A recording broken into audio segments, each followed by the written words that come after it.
بسم اللہ الرحمن الرحیم اقرأ باسم ربک الذی خلق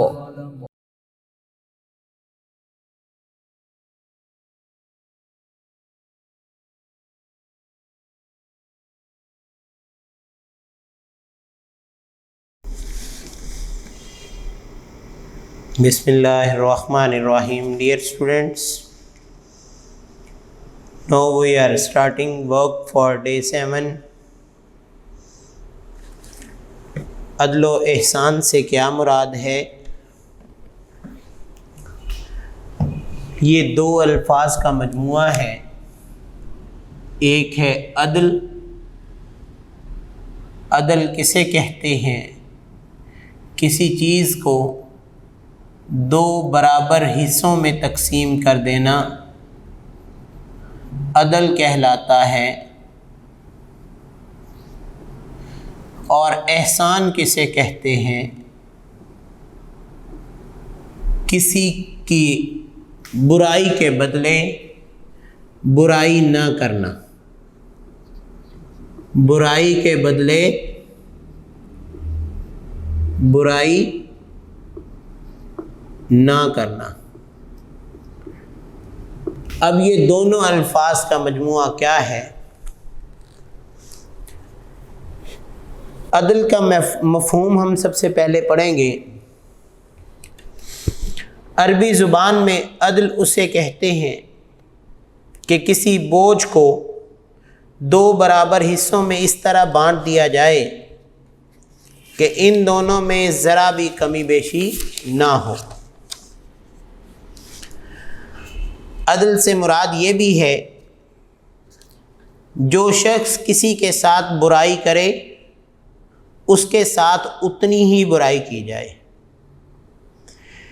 اسی طرح ہر کام مناسب وقت پر کرنا بھی عدل ہے. اور ہر چیز کو اس کے موضوع مقام پر رکھ دینا بھی عدل کہلاتا ہے. اب یہ لفظ کیا ہے؟ عدل. جبکہ اس کے مخالف لفظ کون سا ہوتا ہے کہ اگر ایک چیز کا مقام یہ ہے آپ اس کے مقام پر نہیں رکھتے تو آپ اس چیز سے کیا کر رہے ہیں؟ ظلم کر رہے ہیں.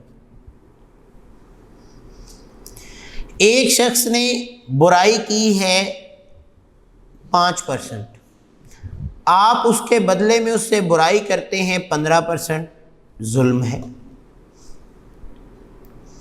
تو لہذا عربی میں لفظ جو عدل ہے اس کا جو بدل ہے، اس کی جو ضد ہے وہ ظلم ہے.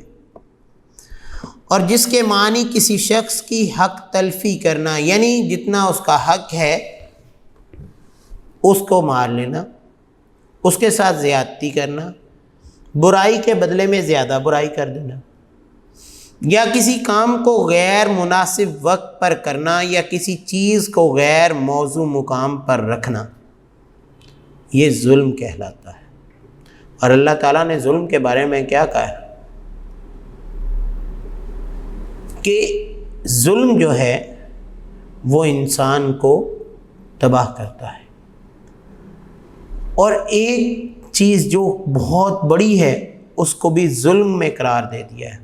اللہ تعالیٰ نے کیا فرمایا؟ ان الشرک لظلم عظیم. شرک جو اللہ کے ساتھ کسی چیز کو برابر ٹھہرانا وہ بھی ظلم عظیم ہے، مطلب ظلم کی ایک قسم ہے. اب دوسری طرف کیا ہے؟ احسان کیا ہے؟ ہم بات کرتے ہیں احسان کا مفہوم. تو احسان کیا ہے؟ کسی نے آپ کے ساتھ برائی کی، آپ اس کے بدلے میں برائی نہیں کرتے، آپ اسے معاف کر دیتے ہیں، درگزر کر جاتے ہیں.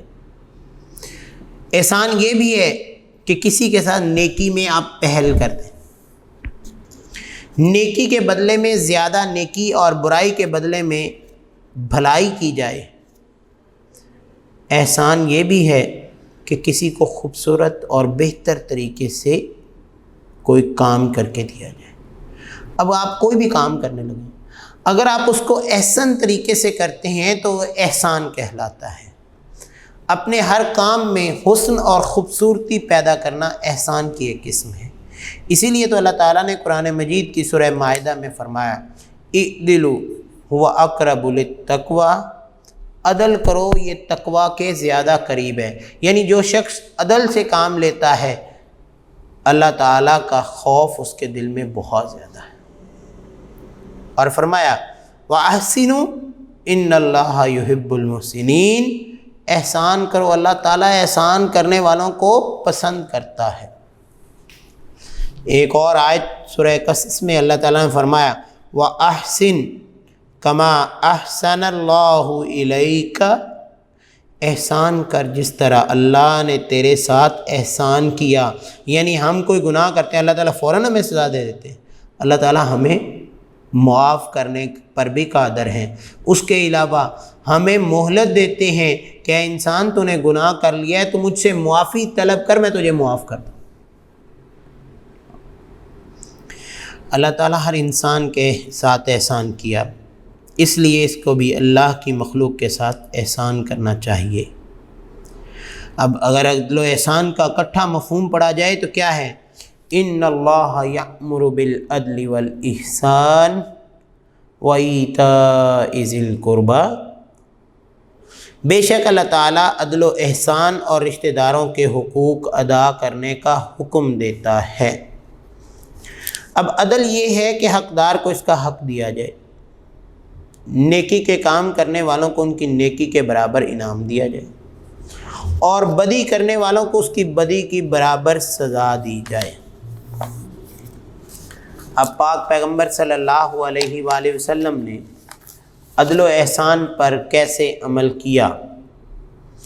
اسوہ رسول صلی اللہ علیہ وآلہ وسلم پر اگر ہم غور کریں تو آپ کی زندگی عدل و احسان کا نمونہ تھی. آپ نے ذاتی طور پر کبھی کسی سے بدلہ ہی نہیں لیا، کوئی انتقام نہیں لیا. صحابہ کو بھی فرمایا کہ آپس میں ایک دوسرے کی کوتاہیوں کو معاف کر دیا کرو. آپ نے ہمیشہ اپنے دشمنوں کو معاف کیا، حتیٰ کہ آپ صلی اللہ علیہ وآلہ وسلم نے اپنا چچا زاد بھائی ابن ربیعہ کے قاتلوں کو معاف کر دیا، اور ان کے لیے ہمیشہ بھلائی کی دعا مانگی. لہذا ہمیں بھی مسلمان ہونے کی حیثیت سے عدل و احسان کو اختیار کرنا چاہیے، کیونکہ اگر عدل و احسان ہوگا تو معاشرے میں امن قائم ہو جائے گا. کیوں؟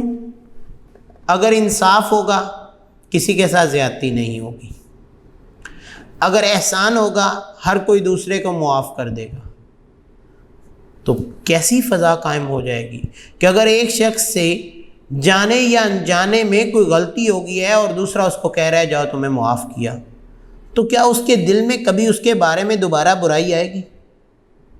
کبھی بھی نہیں ہو سکتا.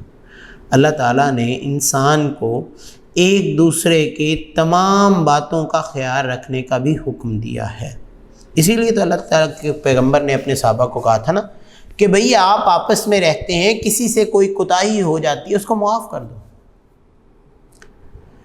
اب اس عدل و احسان کی مختلف قسم کی صورتیں ہیں. ایک تو یہ آپ حسن سلوک سے پیش آئیں، کسی سے سلام کریں السلام علیکم. کوئی آپ سے ایک وقت میں سختی کا رویہ بھی اختیار کر جائے، کوئی زیادتی بھی کرے تو اسے معاف کر دیں، کوئی آپ کے ساتھ بھلائی کرے تو اس کے ساتھ بہتر بھلائی کریں. اگر یہ نہ کر سکے تو کم از کم انصاف اور عدل سے کسی صورت بھی آپ انحراف نہ کریں. یعنی اگر اس نے 5% زیادتی کی ہے تو آپ بھی 5% زیادتی کر لیں. اگر اس نے 10% آپ کو غصہ کر کے دکھایا ہے تو آپ 10% کر لیں. لیکن اگر آپ 5% کے بدلے میں 20% کریں گے تو یہ ظلم ہوگا.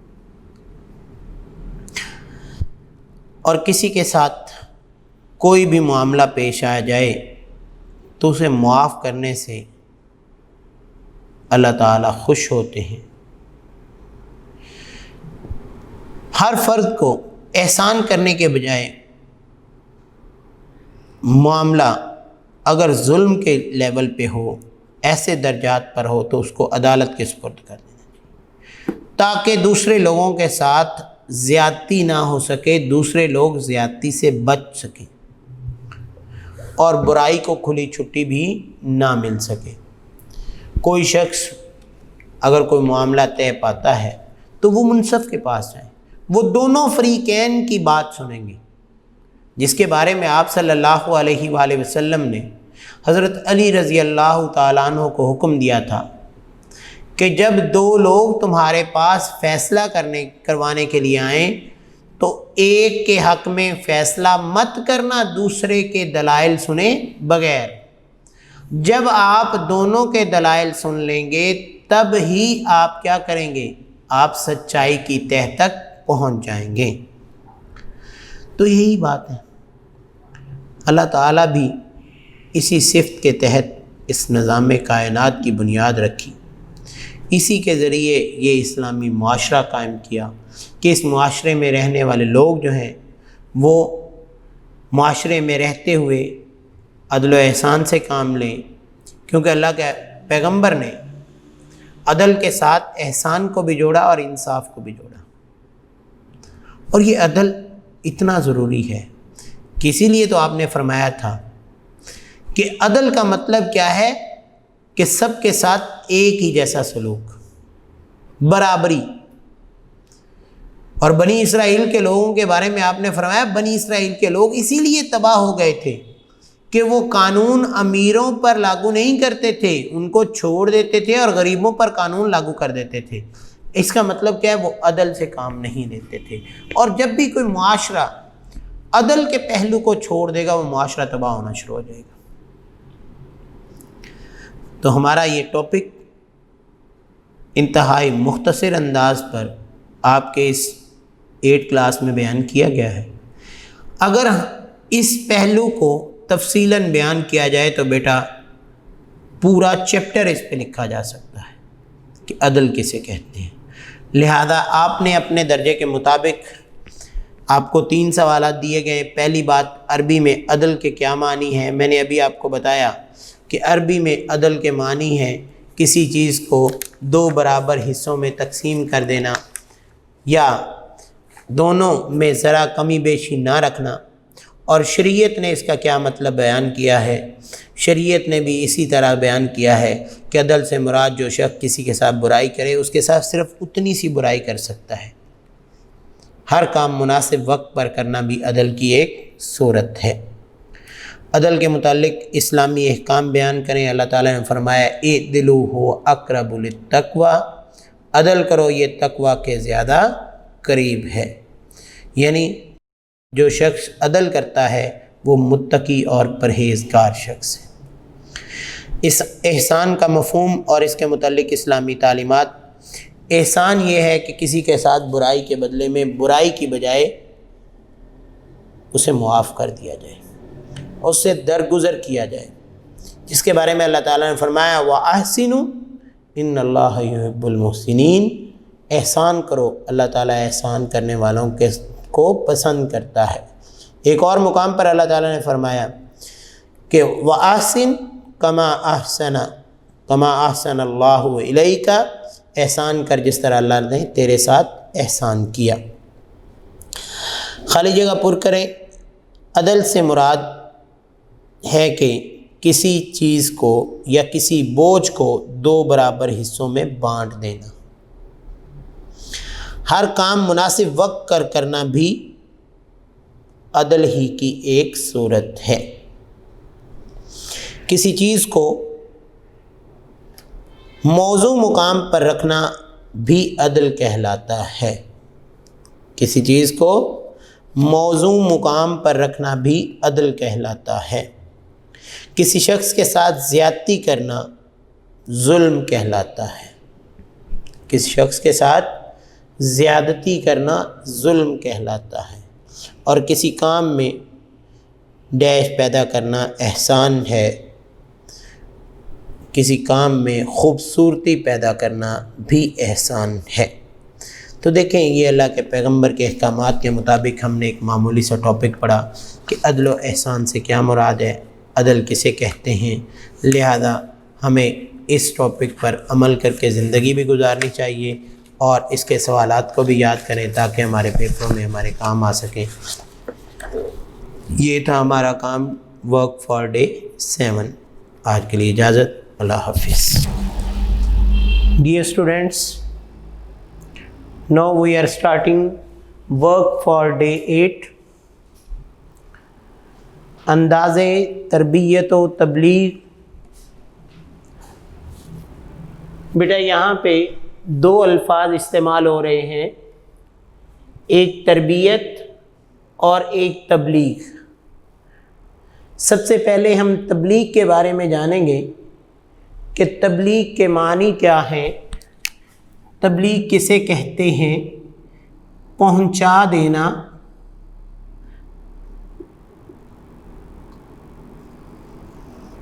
کسی پیغام کو دوسروں تک پہنچانا تبلیغ کہلاتا ہے۔ اب یہ اللہ کے دین کو خاص طور پر دوسرے لوگوں تک پہنچا دینا، تبلیغ کے لیے یہ معنی مقصد ہم استعمال کرتے ہیں۔ لیکن تبلیغ کا اصل معنی کیا ہوتا ہے؟ نصیحت کرنا۔ کیا مطلب ہوتا ہے؟ نصیحت کرنا۔ یعنی آپ اگر کسی کو نصیحت کرتے ہیں کہ آپ نماز ادا کرو، کسی کو نصیحت کرتے ہیں کہ آپ روزہ رکھو، کسی کو نصیحت کرتے ہیں کہ سچ بولو، ایمانداری کرو، یا لوگوں کے ساتھ اچھا برتاؤ کرو، تو یہ تمام باتیں کیا کہلاتی ہیں؟ تبلیغ کہلاتی ہیں۔ اسی لیے تو رسول اللہ صلی اللہ علیہ وآلہ وسلم نے فرمایا، آپ صلی اللہ علیہ وآلہ وسلم کا فرمان کیا ہے؟ الدین النصیحہ،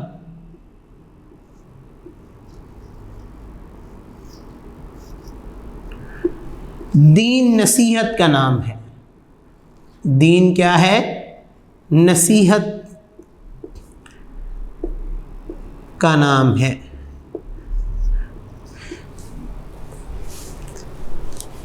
اب نصیحت سے مراد خیر خواہی۔ جب آپ کسی کو نصیحت فرما رہے ہوتے ہیں تو اس کا مطلب آپ اس کی خیر خواہی کر رہے ہوتے ہیں۔ اب اس خیر خواہی کا دائرہ ہر شخص تک پھیلا ہوا ہے، اور اس کا فائدہ بھی پوری انسانیت کو ملنا چاہیے۔ ضروری نہیں کہ مجھ پہ لازم ہے کہ میں نصیحت کروں۔ اللہ نے اگر آپ کو کوئی علم دیا ہے، آپ کو کوئی چیز سکھائی ہے، آپ دوسرے کو وہ بات سکھا رہے ہیں تو اسے کیا کہیں گے؟ آپ بھی تبلیغ کر رہے ہیں، نصیحت کر رہے ہیں۔ اور جب ایک انسان نصیحت کرتا ہے تو اس کا حقیقی مقصد کیا ہوتا ہے؟ کہ وہ دوسرے کی تربیت کر رہا ہوتا ہے۔ دوسرے کی کیا کر رہا ہوتا ہے؟ تربیت کر رہا ہوتا ہے۔ اب خیر خواہی کی انتہا یہ ہے کہ نبی پاک صلی اللہ علیہ وآلہ وسلم نے خود تکلیفیں اٹھائیں اور اذیتیں جھیلیں، لیکن لوگوں کو جہنم سے بچانے کی پوری کوشش کی۔ اللہ تعالیٰ نے فرمایا، تم لوگ آگ کے گڑھے کے کنارے پر تھے، اللہ نے تمہیں اس میں گر کر ہلاک ہونے سے بچا لیا۔ اب یہ نصیحت کوئی بھی کرتا ہے تو جو کرتا ہے اسے کیا کہتے ہیں؟ اسے معلم کہتے ہیں۔ کیا کہتے ہیں؟ معلم، یعنی جس کو کہتے ہیں استاد۔ اب کوئی بھی کام ہے، اس کی جو خیر خواہی کی بات کی جاتی ہے تو وہ کون کرتا ہے؟ معلم کرتا ہے۔ اسی لیے تو رسول اللہ صلی اللہ علیہ وآلہ وسلم کی زندگی جو ہے اس کو بحیثیت معلم پیش کیا گیا ہے۔ تو ہم بات کیا کرتے ہیں کہ رسول اللہ صلی اللہ علیہ وآلہ وسلم بحیثیت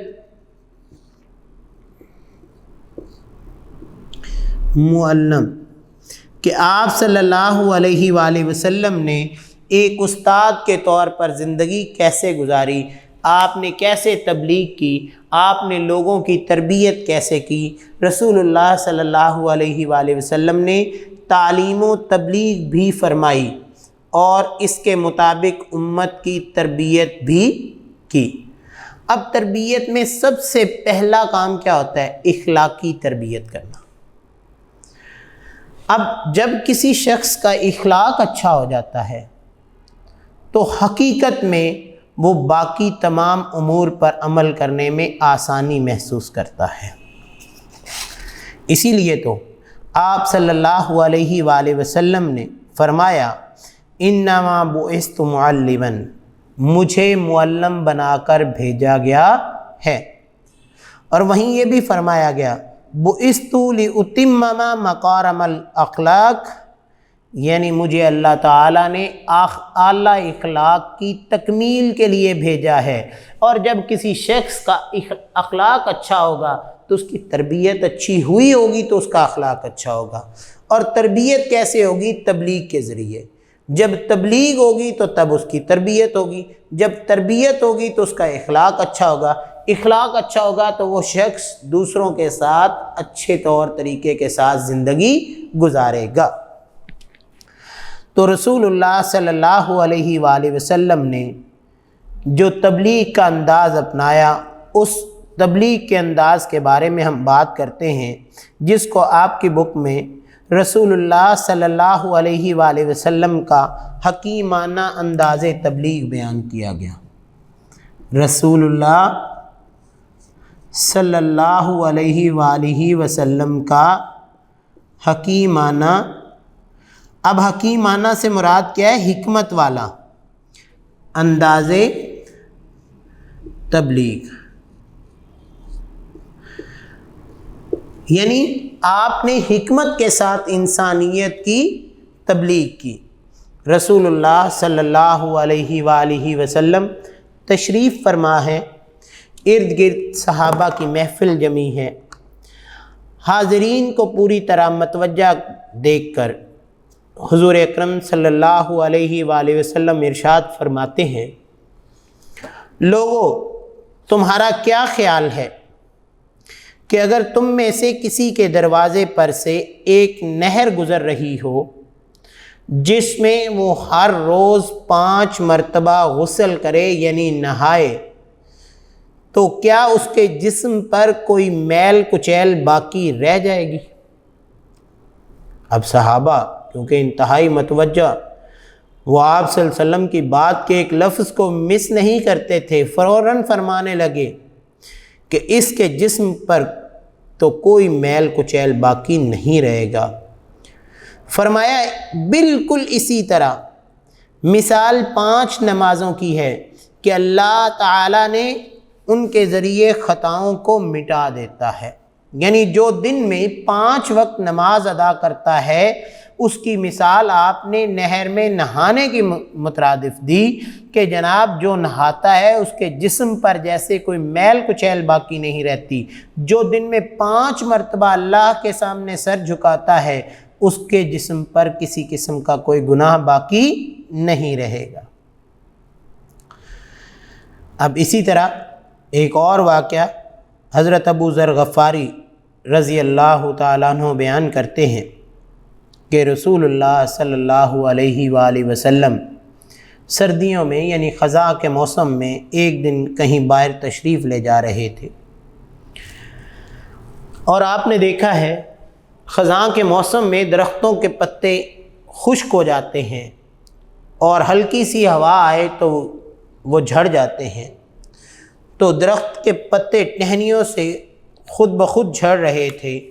تو رسول اللہ صلی اللہ علیہ وآلہ وسلم نے ایک درخت کی 2 شاخیں پکڑ لیں۔ اب ان 2 شاخوں کو جب آپ صلی اللہ علیہ وآلہ وسلم نے پکڑا تو انہیں ہلا دیا، پتے تیزی سے گرنے لگے۔ رسول اللہ صلی اللہ علیہ وآلہ وسلم نے اپنے ساتھیوں کو مخاطب ہو کر کہا کہ ابو ذر میں نے کہا حاضر ہوں۔ اللہ کے رسول نے فرمایا جب ایک مسلمان خالص اللہ کی رضا کے لیے نماز ادا کرتا ہے، اس میں کوئی دکھاوا نہیں ہے، کوئی ریاکاری موجود نہیں ہے، تو اس کے گناہ یوں جھڑتے ہیں جیسے اس درخت کے پتے جھڑ رہے ہیں۔ اب یہ کیا ہے کہ یہ اللہ کے پیغمبر کا ایک پرتاثیر قسم کا انداز کہ جب یہ پتہ ہو کہ کہنے والے نے زندگی میں کبھی جھوٹ نہیں بولا تو کوئی بد نصیب ہی ہوگا جو اس تبلیغ کو قبول نہ کرے گا۔ اسی طرح آپ کو میں بتاتا چلوں کہ سورہ واللیل اذا یغشا والنہار اذا تجلی، کبھی ہم اس کو غور سے پڑھیں تو ایک طرف اللہ نے انسان کو یہ پہلے پارے میں بات کہہ دی کہ الف لام میم ذالک الکتاب لا ریب فیہ، اس کتاب میں کوئی شک نہیں۔ اب جب ہم ایک مسلمان ہونے کی حیثیت سے ہمارے ذہن میں یہ بات پختہ ہو جائے گی کہ قرآن مجید ایسی کتاب ہے جس میں کوئی شک نہیں، تو اللہ نے کیا کہا؟ اللہ نے وہاں جا کے کیا کہا؟ واللیل اذا یغشا،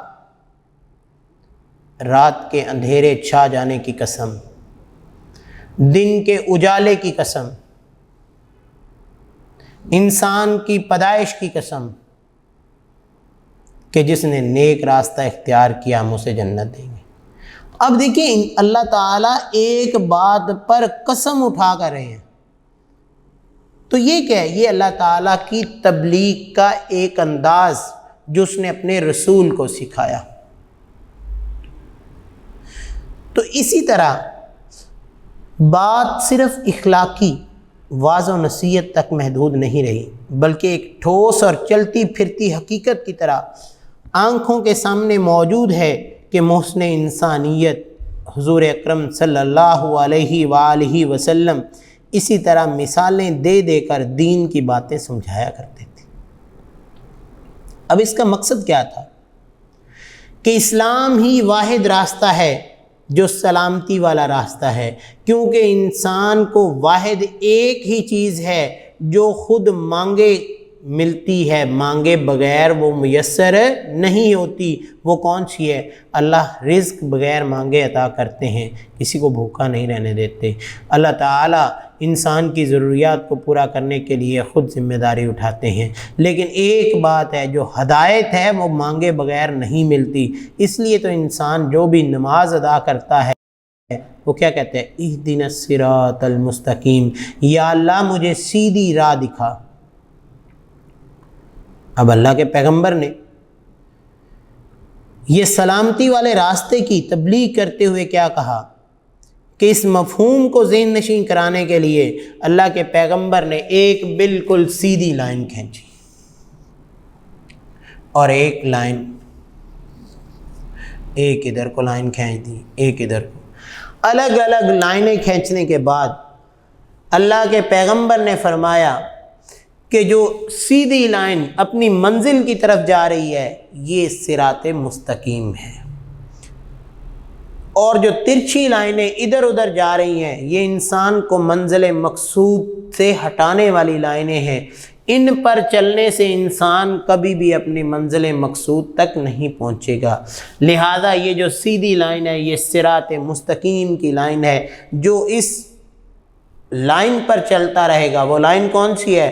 اللہ اور اس کے رسول کے احکامات کی لائن ہے، جس کے بارے میں آپ صلی اللہ علیہ وآلہ وسلم نے اپنے آخری خطبے میں بھی یہی بات فرمائی، ترکتکم فیکم امرین لن تضلوا ما تمسکتم بہما کتاب اللہ و سنت رسول، کہ میں تم میں دو چیزیں چھوڑ کے جا رہا ہوں، جو ان پر چلتا رہے گا وہ کبھی گمراہ نہیں ہوگا، اور وہ کون سی ہیں؟ کتاب اللہ، اللہ کی کتاب، اور سنت رسول۔ یہ کیا ہے؟ کہ یہ سلامتی کا راستہ ہے۔ رسول اللہ صلی اللہ علیہ وآلہ وسلم نے اس طرح ایک اور تبلیغ کا انداز اپنایا کہ آپ نے مٹھی بند کی اور ساتھ والی دو انگلیاں اٹھائیں، یعنی مٹھی بند کی، دو انگلیوں کو کھڑا کیا۔ اب بات کیا بتانا چاہتے تھے؟ کہ جو شخص یتیم کی سرپرستی کرے گا، جو شخص یتیم کے سر پہ ہاتھ رکھے گا، جو شخص یتیم کی کفالت کرے گا، وہ جنت میں ایسے ساتھ ہوگا جیسے یہ دو انگلیاں ہیں، یعنی یہ ایک دوسرے سے جدا نہیں ہو سکتی۔ تو اللہ کے پیغمبر کے ساتھ اس کو جنت میں اللہ تعالیٰ جگہ عطا فرمائیں گے۔ تو کون مسلمان ہوگا جس کے دل میں یہ خواہش، یہ آرزو نہیں ہوگی کہ اسے جنت بھی مل جائے اور اللہ کے پیغمبر کے ہمسائے میں جگہ بھی مل جائے؟ اللہ کے پیغمبر کے قدموں میں جگہ مل جائے، اللہ کے پیغمبر کا ساتھ مل جائے۔ تو دیکھیں یہ انسان کی تربیت کرنے کا اللہ کے پیغمبر نے ایک طریقہ اپنایا۔ اسی طرح رسول اللہ صلی اللہ علیہ وآلہ وسلم کا انداز کیا تھا کہ جب کسی جملے کو وہ 2 بار دہراتے تو صحابہ سمجھ جاتے کہ آپ اس کام کے کرنے پر زور دے رہے ہیں، کیونکہ یہ آپ کی بات کی مناسبت سے آواز اور لہجے میں تبدیلی ہوتی۔ لوگوں کو متوجہ کرنے کے لیے کبھی کبھی سوال کرتے اور کبھی کسی سوال کو بار بار دہرا دیا کرتے تھے، بات لمبی نہیں کرتے تھے، تھوڑے سے مختصر اور کم لفظوں میں پورا مفہوم بیان کر دیتے تھے، حتیٰ کہ گفتگو میں الفاظ میں اس طرح ٹھہر ٹھہر کے ادا کرتے کہ سننے والا ویسے ہی ان کو یاد کر لیتا۔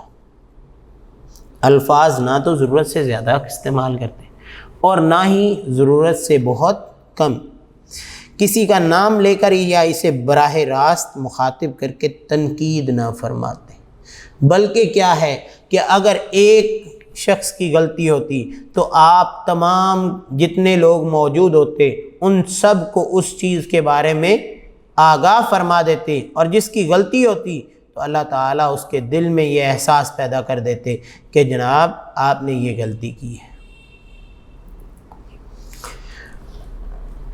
لہذا کسی کا نام لے کر اس کو تنقید کا نشانہ نہ بناتے، کسی شخص کو سمجھانا ہوتا تو بالعموم نام لیے بغیر سب کو مخاطب کر کے وہ بات کر دیتے تاکہ کسی کی عزت نفس مجروح نہ ہو اور گفتگو میں عام طور پر مسکراہٹ شامل رہتی۔ اب اللہ کے پیغمبر ان جیسا انداز کون اپنا سکتا ہے؟ لیکن ایک مسلمان ہونے کی حیثیت سے ہمیں کیا کرنا چاہیے؟ اللہ کے رسول صلی اللہ علیہ وآلہ وسلم کے تربیت کے اس انداز کو اپنانا چاہیے۔ کسی بات پر زور دینا ہوتا تو ٹیک چھوڑ کر سیدھے ہو کر بیٹھ جاتے، یعنی پہلے اگر اللہ کے پیغمبر ایسے ٹیک لگا کر بیٹھے ہیں تو کوئی خاص بات جو صحابہ کو سمجھانی ہوتی تو آپ جب سیدھے بیٹھتے تو صحابہ سمجھ جاتے کہ اب اللہ کے پیغمبر کوئی خاص کوئی اہم اعلان کرنے والے ہیں، بات بات سے محبت کا رس اور خلوص اور خیر خواہی کا جذبہ ٹپکتا تھا، کوئی بات غیر معقول اور دلیل سے خالی نہیں ہوتی تھی، یعنی ہر بات کرتے ہوئے اللہ کے پیغمبر دلائل سے کام لیتے تھے۔ اب یہ کیا تھا؟ آپ صلی اللہ علیہ وآلہ وسلم کا انداز تبلیغ۔ اب اس انداز تبلیغ کے بعد آپ صلی اللہ علیہ وآلہ وسلم کی حکمت کون سی تھی؟ حکمت تبلیغ۔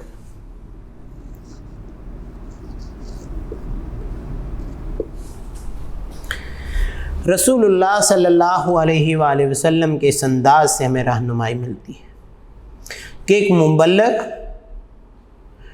و مربی کے اپنے سیرت و اخلاق میں ایسا حسن ہو کہ ملنے جلنے والوں کے دل اس کے لیے احترام اور محبت سے لبریز ہو جائیں۔ اب ضروری نہیں کہ آپ کسی کے پیچھے اتنا پڑیں، بلکہ آپ کا اخلاق اتنا اچھا ہونا چاہیے جیسے اخلاق کی اللہ کے پیغمبر نے تبلیغ کی کہ سننے والا آپ کی بات کو وقت دے کر سننے کے لیے مجبور ہو جائے اور وہ اس کی بات پوری توجہ سے سننے کے لیے بےتاب ہوں۔ گفتگو ایسے وقت میں کیجیے جب لوگ اسے سننے کے لیے آمادہ ہوں۔ اب ایک شخص کوئی کام جا رہا ہے، آپ اسے روکتے ہیں، اسے کوئی بات کرنا چاہتے ہیں، فرسٹ آف آل کہ وہ آپ کی بات نہیں سنیں، اور اگر رک بھی جاتا ہے تو اس کی توجہ اس اپنے کام کی طرف ہوگی، نہ کہ آپ جو الفاظ بول رہے ہیں ان کی طرف ہوگی۔ ہاں، آپ شخص کو ایسے وقت میں تبلیغ کریں جب وہ بالکل فری ہو اور ذہنی طور پر وہ آپ کے ساتھ منسلک ہو جائے اور آپ کی بات پوری ہو سنیں۔ پھر کوئی دلچسپ اور اہم سوال کر کے لوگوں کی توجہ اپنی طرف مبذول کروا لی جائے تاکہ سب لوگ آپ کی بات سننے کے لیے پوری طرح متوجہ ہوں۔ گفتگو سادہ اور آسان الفاظ میں کی جائے جو مخاطب کی ذہنی سطح کے مطابق ہو۔ اب دیکھیں، اگر ایک شخص جو ہے وہ کسی دیہات میں گاؤں کے لوگوں کو تبلیغ کرنے جاتا ہے، اب وہاں جا کر وہ اردو کے انتہائی مشکل الفاظ بولتا ہے یا وہ انگلش بولنا شروع کر دیتا ہے، جو لوگ صرف پنجابی سمجھتے ہیں ان کو اردو اور انگلش کی اتنی زیادہ سمجھ نہیں ہے، یا اردو کے الفاظ وہ سمجھ سکتے ہیں لیکن سادہ الفاظ، تو وہاں ٹپیکل قسم کے الفاظ بول کر ان کو سمجھایا جائے تو انہیں کیا سمجھ آئے گی؟ اس لیے اللہ کے پیغمبر نے بتایا، ہمیں سمجھا دیا، تربیت فرما دی کہ جب کسی سے بات کرو تو آسان الفاظ میں بات کرو جو مخاطب کی ذہنی سطح کے مطابق ہو، یعنی پنجابی ہے تو اس کے ساتھ پنجابی میں بات کرو، اگر کوئی اردو بول رہا ہے تو اس کے ساتھ اردو میں، اگر کوئی انگلش بولنے والا ہے تو اس کے ساتھ انگلش میں بات کی جائے تاکہ اسے آپ اپنی بات سمجھا سکیں۔ پھر انداز بیاں ایسا دلچسپ و شیریں کہ بات خود بخود لوگوں کے دلوں میں اترتی چلی جائے، اپنا مدعا ایسی مثالوں کے ساتھ بیان کیا جائے جن سے بات ذہن نشیں ہونے میں بھی مدد ملے اور اس میں تاثیر بھی پیدا ہو جائے، جو کچھ کہا جائے وہ بالکل صحیح اور حقیقت کے عین مطابق ہو اور مخاطب محسوس کرے کہ اس پر عمل کرنے میں خود اسی کا فائدہ ہے۔ آخری بات یہ کہ کلام میں اختصار ہو، مختصر ہو، اتنی لمبی نہ ہو کہ سننے والا اکتا جائے اور توجہ قائم نہ رہے۔ آپ چند الفاظ بولیں اور وہ کام کے الفاظ ہونے چاہیے، یہ نہیں کہ ہم 2 گھنٹے کی تقریر کریں اور سننے والے ہمارے الفاظ کو فالتو سمجھ کر جو انہوں نے چند الفاظ شروع میں توجہ سے سنے ہیں وہ بھی ان کے ذہن سے نکل جائیں۔ اسی طرح حضور اکرم صلی اللہ علیہ وآلہ وسلم کے انداز تبلیغ کا کمال یہ تھا کہ جس نے چند سال میں عربوں کی پوری سرزمین کو جہالت کے اندھیروں سے نکال کر اسلام کے نور سے منور کر دیا۔ اللہ کے پیغمبر نے تو اپنی زندگی ایسے گزاری کہ اگر کسی نے آپ کو تکلیف دی تو آپ نے اس کے بدلے میں اس کو دعا دی، آپ نے کبھی کسی سے بدلہ نہیں لیا۔ آپ صلی اللہ علیہ وآلہ وسلم نے ان لوگوں کے لیے بھی دعائیں کی جنہوں نے آپ کو مشکلات میں ڈالا۔ ابو سفیان کا واقعہ آپ نے اکثر سنا ہوگا کہ فتح مکہ کے موقع پر ابو سفیان جو کہ اس وقت اسلام کا بدترین دشمن تھا، آپ نے اسے جب معاف کر دیا تو اس کے بعد اس کے دل میں اللہ تعالیٰ نے اسلام کی محبت پیدا کر دی۔ حضرت عمر رضی اللہ تعالیٰ عنہ جو کہ پہلے مکہ کے ان لوگوں میں شامل تھے کہ جن سے پورے مکے کے لوگ جو ہیں وہ لرزتے اور کانپتے تھے، خوف کھاتے تھے، جب اللہ کے پیغمبر کی بات سنی تو آپ صلی اللہ علیہ وآلہ وسلم کے قدموں میں زیر ہو گیا۔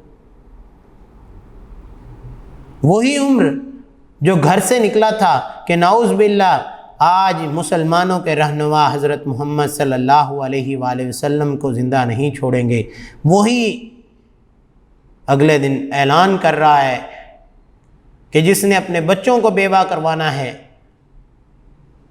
اپنے بچوں کو یتیم کروانا ہے، اپنی بیوی کو بیوہ کروانا ہے تو وہ آئے مسلمانوں کا راستہ روکے۔ آج کے بعد خانہ کعبہ کی چھت پہ بلال اذان پڑے گا اور مسلمان خانہ کعبہ میں نماز ادا کریں گے۔ تو دیکھیں یہ کیا تھا، یہ اللہ کے رسول صلی اللہ علیہ وآلہ وسلم کا تربیت کا انداز تھا کہ آپ نے وہ چیزیں ان لوگوں کو سکھا دی کہ جنہوں نے آنے والی دنیا تک اپنے اسلام کی تبلیغ کو پھیلایا۔ پیارے رسول صلی اللہ علیہ وآلہ وسلم کا انداز تبلیغ و تربیت ہمارے لیے مشعل راہ ہے۔ ہمیں چاہیے کہ آپ ایک طرف انسانیت کی ہمدردی، غم گساری کے جذبات سے لبریز ہو کر اسے دوزخ کا ایندھن بننے سے بچانے کے لیے ہمارے دل بےتاب ہوں۔ اللہ تعالیٰ نے قرآن میں فرمایا کہ اے ایمان والوں اپنے آپ کو اور اپنے اہل و عیال کو جہنم کی آگ سے بچاؤ۔ دوسری طرف رسول اللہ صلی اللہ علیہ وآلہ وسلم کے اسوہ حسنہ سے روشنی حاصل کر کے انسانیت کی بھلائی اور خیر خواہی۔ اب اللہ کے پیغمبر کی زندگی سے بھلائی اور خیر خواہی کا ہر پہلو ہمیں مل سکتا ہے کہ انسانوں کے ساتھ خلوص کے ساتھ پیش آیا جائے، اخلاق کے ساتھ پیش آیا جائے، بچوں کے ساتھ سلوک کیا جائے۔ اسی لیے تو اللہ کے پیغمبر نے یہ تربیت فرما دی تھی، آپ کا حکم، آپ کا فرمان یہ ہے کہ وہ ہم میں سے نہیں جو چھوٹوں پر رحم نہیں کرتا اور بڑوں کا احترام نہیں کرتا۔ لہذا یہ کیا ہے؟ یہ آپ صلی اللہ علیہ وآلہ وسلم کی زندگی کا ایک اہم واقعہ جو کہ آپ صلی اللہ علیہ وآلہ وسلم نے بیان کیا کہ تبلیغ کے ذریعے آپ صلی اللہ علیہ وآلہ وسلم نے تمام لوگوں کو یہ بات سکھا دی کہ اسلام کے ذریعے زندگی کیسے گزاری جا سکتی ہے اور لوگ اپنی زندگی میں کس طرح وہ دن لا سکتے ہیں کہ جس سے اسلام کا بول بالا ہو سکے اور لوگوں کی زندگی جو ہے وہ ایسے اصولوں کے مطابق گزرے جو اصول اللہ کے پیغمبر نے سکھائے ہیں۔ اس کی مشق میں چند ایک سوالات موجود ہیں۔ پہلا سوال کہ دروازے پر نہر کی مثال سے رسول اللہ صلی اللہ علیہ وآلہ وسلم نے 5 وقتہ نماز کی اہمیت کیسے فرمائی؟ تو ہم کہہ سکتے ہیں کہ اللہ کے پیغمبر نے صحابہ کو فرمایا کہ دیکھیں اگر کسی شخص کے گھر کے سامنے سے 5 وقت کی نماز کے بارے میں سمجھانے کے لیے انہوں نے نہر کی مثال دی کہ نہر گزرتی ہے، وہ اس میں 5 دفعہ غسل کرتا ہے، کیا اس کے جسم پر کوئی میل باقی رہ جائے گی؟ جب اس کے جسم پر کوئی میل باقی نہیں رہے گی، اسی طرح جو نماز 5 وقت ادا کرتا ہے اللہ اس کے بارے میں اس کے گناہوں کو ایسے مٹا دیں گے۔ دروازے اور نہر والی اس مثال میں ہمیں کیا سبق ملتا ہے کہ ہمیں 5 وقت نماز ادا کرنی چاہیے۔ آپ نے ایک خزاں رسیدہ درخت کی مثال حضرت ابو ذر غفاری کو کیسے بات ذہن نشین کروائی کہ آپ نے اس کی 2 ٹہنیوں کو پکڑ کر ہلایا، اس کے تمام پتے گر گئے، تو آپ نے حضرت ابو ذر کو فرمایا کہ ابو ذر، جو شخص نماز ادا کرتا ہے اللہ اس کے جسم سے گناہوں کو ایسے گرا دیتے ہیں، ایسے ختم کر دیتے ہیں جیسے اس ٹہنی سے پتے گر رہے ہیں۔ اسی طرح یتیم کی کفالت کے بارے میں اللہ کے پیغمبر نے مٹھی بند کی اور اپنی 2 انگلیوں کو کھڑا کیا، فرمایا جو شخص یتیم کی کفالت کرے گا، اس کا خیال رکھے گا، اس کی زندگی کے تمام امور کو پورا کرے گا، قیامت کے دن وہ میرے ساتھ ایسے ہوگا میرے ہمسائے میں جس طرح یہ 2 انگلیاں بالکل ساتھ ساتھ ہیں۔ اس طرح رسول صلی اللہ علیہ وآلہ وسلم کے انداز تبلیغ کے نمایاں خد و خال کیا ہیں کہ آپ صلی اللہ علیہ وآلہ وسلم نے حکیمانہ انداز اپنایا اور گفتگو میں ٹھہر ٹھہر کر بات کرتے، مختصر بات کرتے، ان الفاظ سے بات کرتے جو اہمیت کے قابل ہوتے، نہ بات کو اتنا لمبا کر دیتے کہ سننے والے اسے اکتا جائیں۔ اس کے بعد خالی جگہ پر کریں۔ تبلیغ کے معنی کیا ہیں؟ پہنچا دینا، نصیحت کرنا، میں آپ کو پہلے لکھ چکا ہوں۔ دین نام ہی خیر خواہی کا ہے، دین نام ہی نصیحت کا ہے، خیر خواہی کا ہے۔ جیم میں فرمایا میں معلم بنا کر بھیجا گیا ہوں، میں معلم بنا کر بھیجا گیا ہوں۔ اور اگلی خالی جگہ میں یہ فرمایا بات اتنی لمبی نہ ہو جائے کہ سننے والے اکتا جائیں۔ میں اور ڈیش کی کفالت کرنے والا، یتیم کی کفالت کرنے والا جنت میں قریب قریب ہوں گے۔ اسی طرح مختصر سوالات میں نصیحت کا مفہوم کیا ہے، یہ بات ہم نے اس میں پہلے ٹاپک میں پڑھ لی کہ نصیحت کے لفظی معنی خیر خواہی کے ہیں، یعنی دوسروں کی بھلائی چاہنا، اور یہی نصیحت کا تبلیغ سے مفہوم لیا جاتا ہے۔ مکارم اخلاق کے حوالے سے رسول اللہ صلی اللہ علیہ وآلہ وسلم کو کس لیے مبعوث فرمایا گیا؟ آپ صلی اللہ علیہ وآلہ وسلم نے فرمایا انما انا بعثت مکارم الاخلاق، مجھے اعلیٰ اخلاق کی تکمیل کے لیے بھیجا گیا۔ صراط مستقیم سمجھانے کے لیے آپ نے کیا انداز فرمایا؟ آپ نے ٹیڑھی اور سیدھی لائنیں کھینچی، اور جو سیدھی لائن تھی اس کے بارے میں آپ صلی اللہ علیہ وآلہ وسلم نے فرمایا یہ صراط مستقیم ہے، یہ وہ سیدھا راستہ ہے جو آپ کو آپ کی منزل مقصود تک پہنچا دے گا۔ اسی طرح یتیم کی کفالت کے سلسلے میں بیان کر چکا ہوں کہ آپ صلی اللہ علیہ وآلہ وسلم نے فرمایا یتیم کی کفالت کرنے والا قیامت کے دن میرے ساتھ ایسے ہوگا جیسے ہی میری یہ 2 انگلیاں ہیں۔ کسی کا نام لیے بغیر سمجھانے کا مقصد کیا ہے؟